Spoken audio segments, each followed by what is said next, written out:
જય શ્રી કૃષ્ણ. હરિઓમ શ્રી કૃષ્ણમ વંદે જગતગુરુ. વાલા દર્શક મિત્રોને શ્રાવણ માસના પર્વોની ગીતા જ્ઞાન ગંગા ગીતા સત્સંગ ચેનલ તરફથી ખૂબ ખૂબ શુભકામનાઓ. મિત્રો, ચતુર્માસ અને એમાં શ્રાવણ માસ શિવજીનો ખાસ માસ તથા અન્ય દેવી દેવતાઓના અનેક તહેવારો, તેના ઉપર એક નજર. શ્રાવણ માસ પ્રારંભ 25 જુલાઈ શુક્રવાર દશામાં જીવંતિકા વ્રત. આ શ્રાવણ માસમાં 4 સોમવાર છે. પ્રથમ સોમવાર 28 જુલાઈ 2025, બીજો સોમવાર 4 ઓગસ્ટ 2025, ત્રીજો સોમવાર 11 ઓગસ્ટ 2025 અને ચોથો સોમવાર 18 ઓગસ્ટ 2025. મિત્રો, શ્રાવણ માસને 2 અગિયારસ, શુક્લ પક્ષની પુત્રદા એકાદશી 5 ઓગસ્ટ મંગળવાર, કૃષ્ણ પક્ષની અજા એકાદશી 19 ઓગસ્ટ મંગળવાર. મિત્રો, આ માસની પૂર્ણિમા નાળિયેરી પૂર્ણિમા, રક્ષાબંધન, બળેવ જે ભાઈ બહેનના પવિત્ર પ્રેમનો તહેવાર 9 ઓગસ્ટ શનિવાર, સાથે સાથે નાગપોચમ, ભારત દેશનો પ્રજાસત્તાક દિવસ 15મી ઓગસ્ટ મંગળવાર, રોધનસઠ, શીતળા સાતમ તથા શ્રી કૃષ્ણ જન્મોત્સવ. તો જન્માષ્ટમી 18 ઓગસ્ટ શુક્રવાર અને શ્રાવણ માસનો છેલ્લો દિવસ અમાસ 23 ઓગસ્ટ શનિવાર. આમ મિત્રો, ચતુર્માસ અને શ્રાવણ માસમાં શ્રી વિષ્ણુજી, શ્રી શિવજી અને દેવી દેવતાઓ માટે જપ, તપ, પૂજા પાઠ, હોમ, હવન, સ્નાન, દાન, તપ વિશેષ ફળદાયી છે. અને સાથે સાથે વિશેષ શ્રીમદ ભગવદ્ ગીતા, સ્વયં ભગવાન દિવ્ય વાણીનો સત્સંગ. તો આવો આપણે સૌ સાથે મળીને સત્કર્મ તથા સત્સંગ કરી મનુષ્ય જીવનને ધન્ય કરીએ. વાલા મિત્રો, આજે ગીતા સંવાદ, શ્રીમદ ભગવદ્ ગીતા શ્રી કૃષ્ણ અર્જુન સંવાદ નામે 9મો અધ્યાય, રાજવિદ્યા રાજગૃહ્ય યોગ. શ્લોક નંબર 2. રાજવિદ્યા રાજગુહ્યમ પવિત્રમ ઇદમ ઉત્તમમ પ્રત્યક્ષાવગમમ ધર્મમ સુસુખમ કર્તુમવયમ.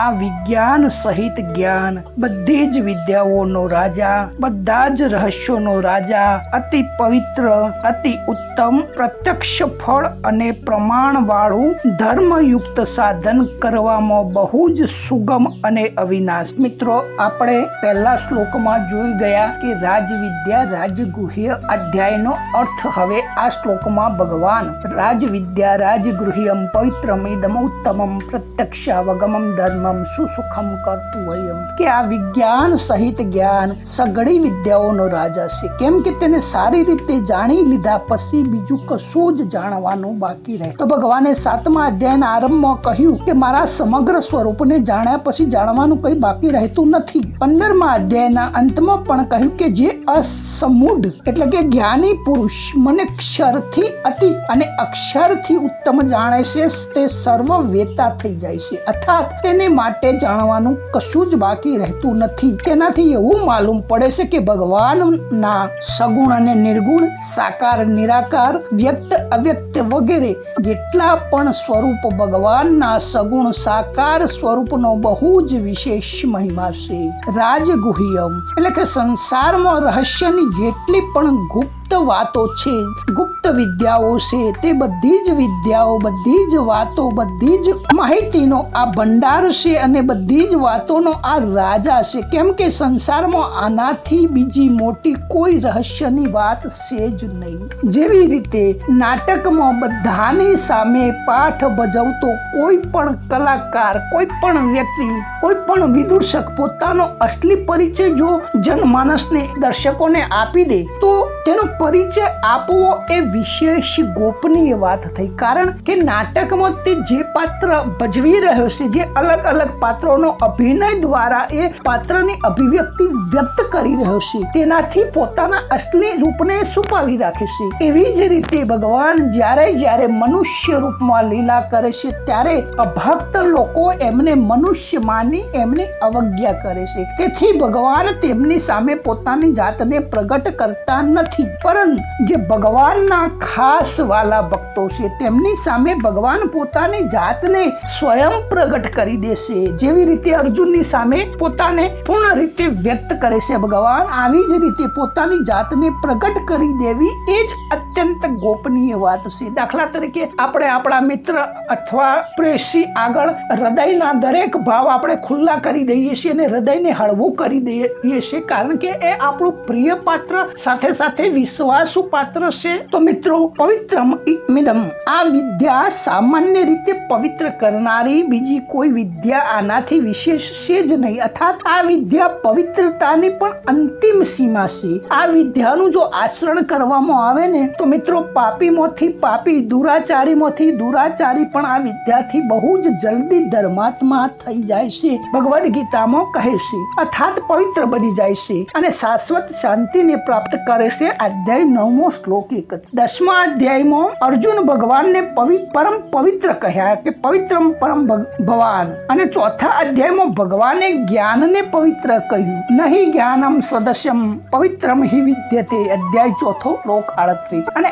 અહીં ભગવાન રાજ વિદ્યા વગેરે 8 વિશેષણો આપી વિજ્ઞાન સહિત જ્ઞાનને પવિત્ર બતાવે છે. આનું તાત્પર્ય એ થયું કે આ વિદ્યામાં 8 કયા વિશેષ વિશેષણો છે કે પવિત્ર પરમાત્માનું નામ, પરમાત્માનું રૂપ, પરમાત્માની લીલા, પરમાત્માનું ધામ, પરમાત્માનું સ્મરણ, પરમાત્માનું કીર્તન, પરમાત્માનો જપ, પરમાત્માનું જ્ઞાન અને છેલ્લું પરમાત્માનું વાસ્તવિક જ્ઞાન. આ બધું જ પવિત્ર અથવા ભગવદ સંબંધી જે કંઈ છે તે બધું અત્યંત પવિત્ર છે અને પ્રાણી માત્રને પવિત્ર કરનારું છે. સાથે સાથે ઉત્તમ છે કે આ સર્વશ્રેષ્ઠ છે. તેની સમક્ષ બીજી કોઈ પણ વસ્તુ, વ્યક્તિ, ઘટના, પરિસ્થિતિ આવી શકે જ નહીં. આ શ્રેષ્ઠતાની અંતિમ સીમા છે. કેમ કે આ વિદ્યાર્થી મારો ભક્ત મારા માટે સર્વશ્રેષ્ઠ થઈ જાય છે. એ એટલો બધો શ્રેષ્ઠ થઈ જાય છે કે હું તેની આજ્ઞાનું સ્વયં પાલન કરું છું. આ ભગવાન કહે છે કે આ વિદ્યાર્થી મારો ભક્ત મને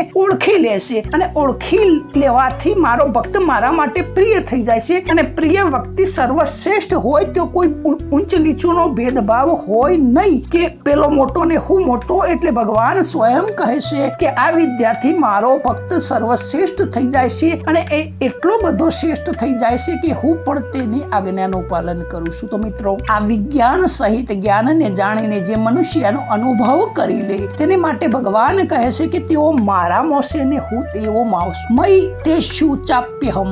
અધ્યાય 9મો શ્લોક 29. અર્થાત તેઓ મારામાં તલ્લીન થઈ મારું જ સ્વરૂપ બની જાય છે. પ્રત્યક્ષાવગમન, તો તેનું ફળ પ્રત્યક્ષ છે. દાખલા તરીકે હાલ કર્યું અને હાલ ફળ મળે. જે મનુષ્ય આ વાતને જેટલી જાણશે તે એટલો પોતાનામાં વિલક્ષણતાનો અનુભવ થશે. આ વાતને જાણતો જ પરમ ગતિ પ્રાપ્ત થઈ જાય છે. આ એનું પ્રત્યક્ષ ફળ છે. મિત્રો આ એક વસ્તુ એવી છે કે દાખલા તરીકે હું તમારું સિક્રેટ રહસ્ય જાણી જઉં તો હું તમારાથી મોટો જ થઈ જવાનો, કારણ કે તમારું સિક્રેટ હું જાણું છું એટલે તમે નાના થયા અને હું મોટો થયો. તો આ તરત પ્રત્યક્ષ ફળ આપવા વાળું છે કે હું તમારું સિક્રેટ જાણી લઉં એટલે પછી તમે મારા હાથ નીચે જમજ્યા કરવાના, કદી મારા ઉપર વટ જઈ શકવાના જ નહીં. તો અહીં આ પ્રત્યક્ષ ફળ છે. સાથે સાથે ધર્મમ એટલે કે આ ધર્મમય છે, ધર્મને અનુકૂળ છે. પરમાત્માનું લક્ષ્ય એટલે કે ધ્યેય પૂર્ણ થતા નિષ્કામ પૂર્વક જેટલા પણ કર્તવ્ય કર્મ કરવામાં આવે છે તે તમામ આ ધર્મને અંતર્ગત આવી જાય છે. આથી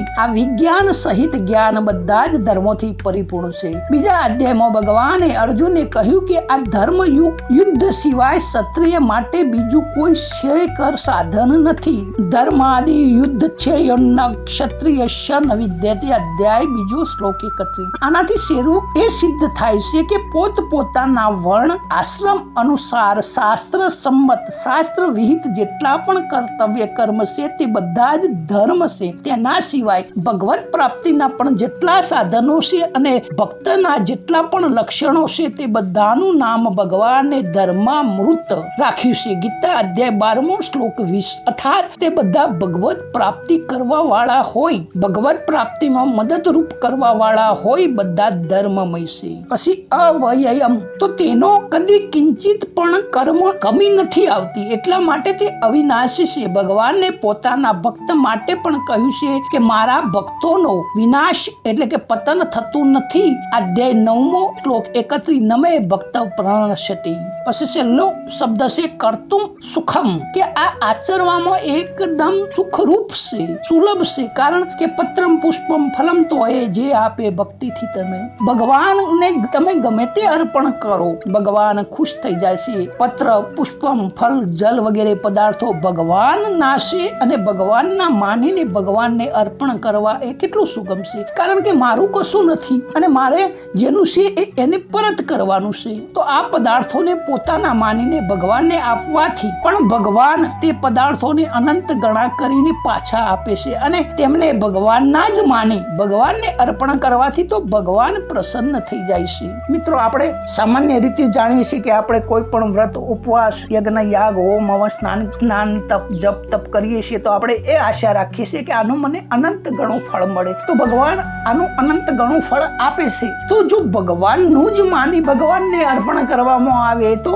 એના ફળની પછી કોઈ સીમા નથી રહે. તો ભગવાનને પ્રસન્ન થઈ પોતાની જાતને ભગવાન ખુદ આપી દેશે. એમાં સાધકનો શું પરિશ્રમ કરવો? કેવળ પોતાની ભૂલ, એટલે કે ભગવાનનું આપેલું પોતાનું માનવું એ સાધકની ભૂલ હતી. એ ભૂલ જો દૂર થઈ જાય તો એકદમ સરળ જ કહેવાય ને. તો ભગવાન કહે છે કે મારી પ્રાપ્તિ સુગમ સરળ છે. કેમ કે હું સર્વ સ્થળે સર્વ ખલિદમ બ્રહ્મ સર્વ વાસુદેવી. તો અહીં પણ હું છું, સર્વ કાળમાં હું છું તથા અત્યારે પણ હું છું. જે કંઈ પણ જોવા, સાંભળવા અને સમજવામાં આવે છે તે હું જ છું. જેટલા પણ મનુષ્ય છે તે બધામાં હું છું અને બધા મારામાં છે. પરંતુ મારી તરફ દ્રષ્ટિ ન રાખીને પ્રકૃતિ તરફ દ્રષ્ટિ રાખવાથી તેઓ મને પ્રાપ્ત ન થઈ વારંવાર જન્મ મરણના ચક્રમાં ફસાતા રહેશે.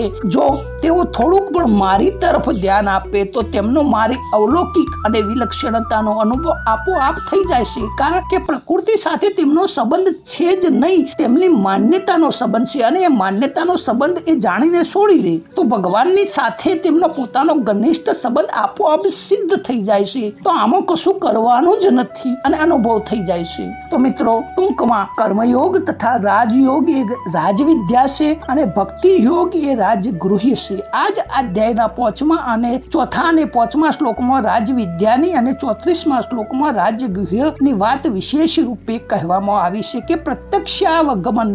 તો આ પ્રત્યક્ષ એટલે અપરોક્ષ ફળ આપે છે, તાત્કાલિક ફળ આપે છે. જેમ કર્મયોગથી કર્મ કરવાથી તાત્કાલિક શાંતિ મળે છે, જ્ઞાન યોગથી મુક્તિ મળે છે અને ભક્તિથી પ્રત્યક્ષ પ્રેમ પ્રાપ્ત થાય છે. ભગવાનને શરણાગત થવાથી નિર્ભયતા, નિશોકતા, નિશ્ચિતતા અને નિસંગતા પ્રત્યક્ષમાં પ્રાપ્ત થાય છે. પોતાના સ્વરૂપની સત્તા, સ્ફૂર્તિ એટલે કે સતચિત આનંદ હોવાપણાનું જ્ઞાન અનુભવ પ્રત્યક્ષ થાય છે. તો મિત્રો, આ ધર્મ એટલે કે આ ધર્મ વિનાનું નથી પરંતુ ધર્મમય છે, ધર્મથી ઓતપ્રોત છે અને આને જાણવાથી મનુષ્ય જીવન સફળ થઈ જાય છે. અર્થાત મનુષ્ય કૃત્ય, જ્ઞાતવ્ય અને પ્રાપ્તવ્ય થઈ જાય છે. તો મિત્રો, આ 3 શબ્દોનો અર્થ જો આપ તમારે વિસ્તારથી સમજવો હોય તો આગળના સનાતન ધર્મના શ્લોકમાં આપણે એના વિસ્તારથી વિડીયો બનાવેલો છે, આપે જોઈ લેવો. તો સૌને જય શ્રી કૃષ્ણ, જય માતાજી, રાધે.